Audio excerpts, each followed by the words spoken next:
Hey, it's Sandy Peterson, and it's time for Black Goat. Okay, Black Goat starts in West Africa, at the city of, or the ruins of Gaharn, where they have their cultists all set up. And their special ability is called Fertility Cult. It's ongoing. What it means is, when anyone else summons a monster, they summon the one monster, they're done, go on to the next phase. But Black Goat can summon multiple monsters from one or several gates of one or more kinds in the same round. So for example, if I was summoning a monster, I'd say, I'll summon a ghoul here and a fungi here. And another fungi here for good measure. There we go. And now you gotta pay for all the monsters, but you can do it all at once. This lets you recover really fast from a disaster, or if someone's killed some of your monsters and they're getting ready to attack you again, before they do, you can get a bunch of things back at once, whereas other factions have to kind of wait to recover. However, cultists aren't monsters, of course, so when you recruit cultists, you only get one at a time. You don't get a bunch of cultists back. He has other features to his faction that make it useful to get a bunch of monsters at once, and we'll talk about that in a minute. So his monsters, let's talk about this thing as he gets all in a hurry like that. He has 2 ghouls. They have a combat of 0, and initially they have a cost of 1. You only get 2 of these ghouls. Then you have 4 fungi from Yuggoth. They have a combat of 1, and initially they have a cost of 2. I keep saying initially because later on that changes. Then there is the mighty Dark Young. The Dark Young have a combat of 2, and initially costs 3. You have 3 of these. Oh yeah, you have 4 of them. You go. So they're your most numerous monster. They're kind of the backbone of your guys. Okay, and you have 1 Shub-Niggurath, the great old one. Now, to summon Shub-Niggurath, you have to have a gate and 2 cultists in the same area. So for example, West Africa is a common place for this.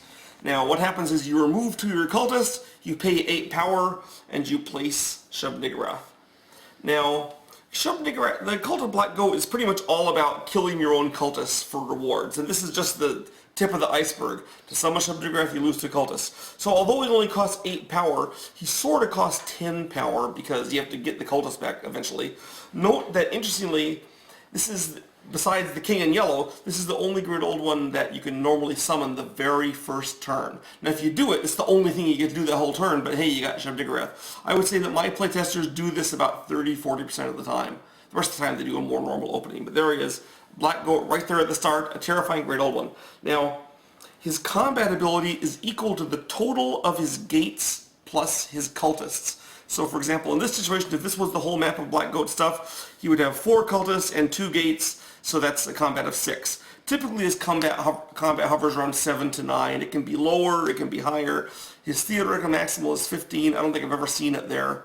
And his minimum can be as low as 1 or 2, so that's not very fun. But usually it's kind of up there around 7 or 8. Combat's not really her main function, unlike some other Great Old Ones. Now her special ability is Avatar, and it's pretty sweet. Let me show you how this works. Let us say that we have some obnoxious player over here with his monsters. The way Avatar works is you pay 1 power, it's an action, you take Shub-Niggurath, and you pick another area with enemy units, and you put him there, and one of the enemy units, chosen by the enemy, has to go and swap places with you, and effectively you exchange places with them.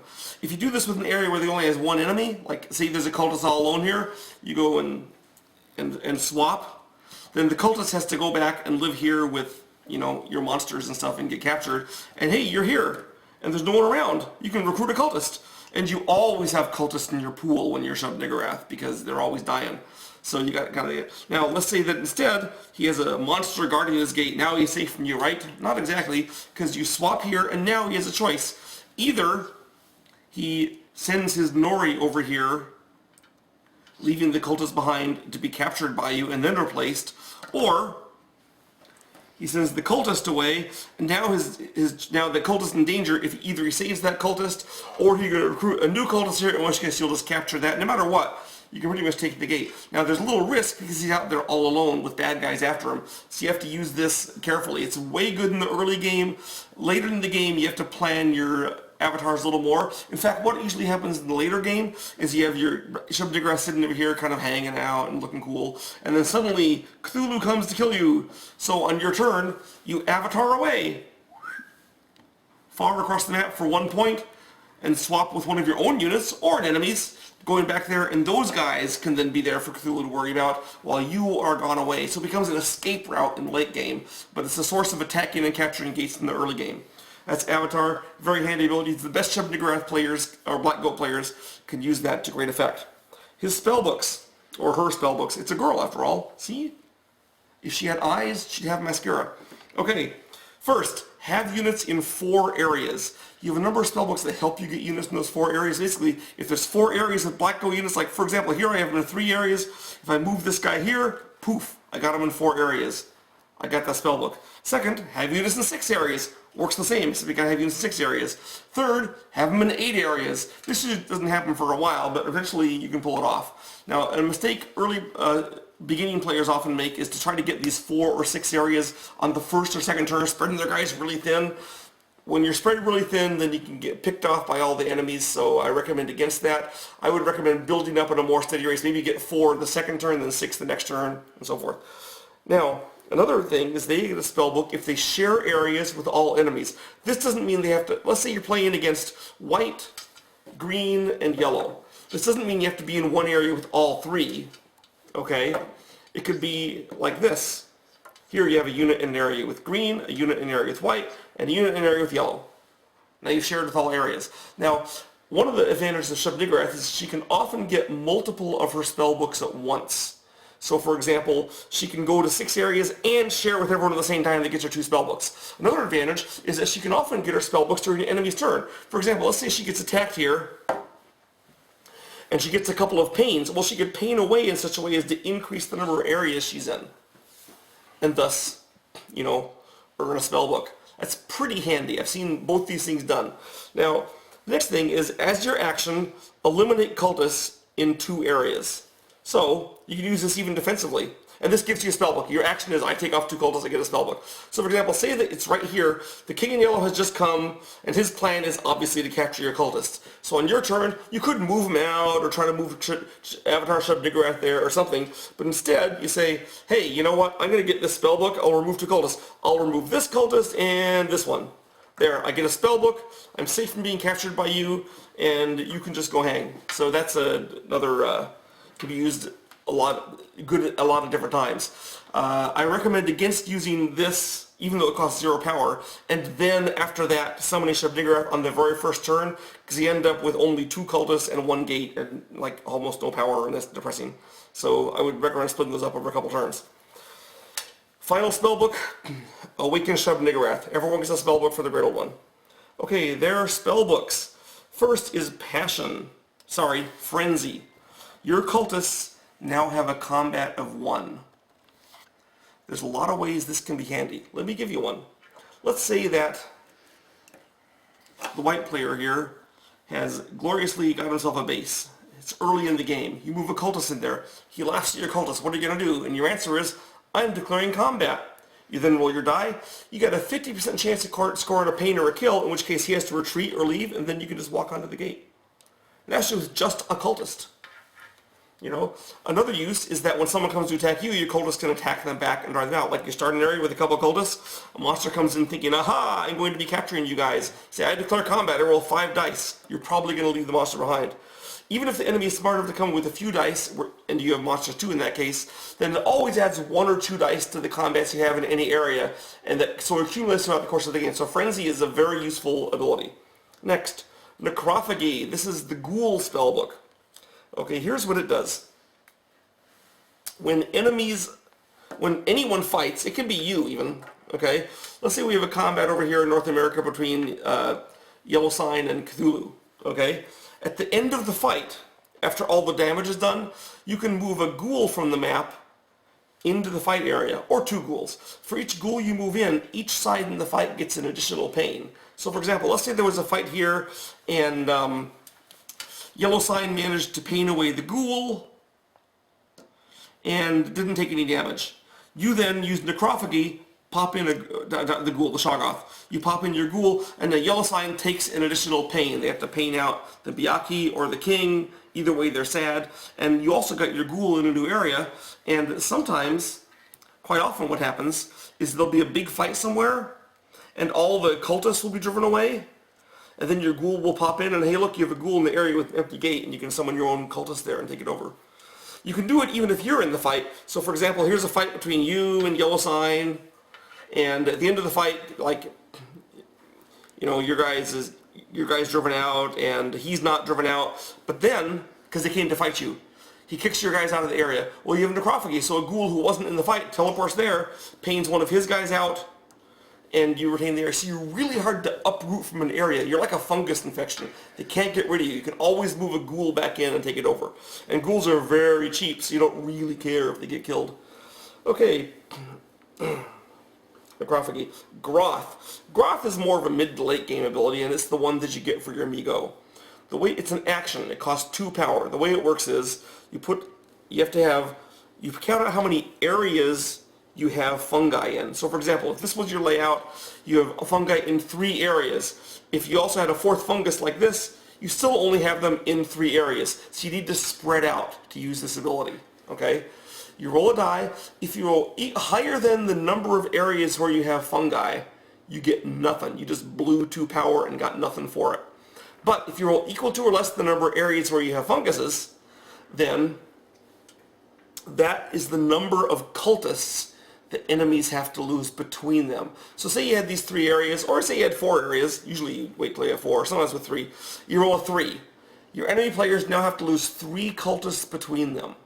Okay? They have 1 minute to decide how they want to lose it. You may think to yourself, this sounds a little bit about like Nyarlathotep's 1,000 Forms ability. And it is a little bit like it, with 2 differences. First is, you can keep doing it again and again because it costs you 2 power each time. And second, if they can't agree on who should take the losses, then you get to pick for them. So if they argue each other and no one can agree how to take the hits, you say, well, I think I want Yellow Sign to take all 3 deaths, or I want Yellow Sign to take 2 and Cthulhu to take 1, or whatever kind of split up you need. If you do a number of Groth, you can have there's kind of a whole Groth strategy where you focus on trying to Groth the enemies into extinction.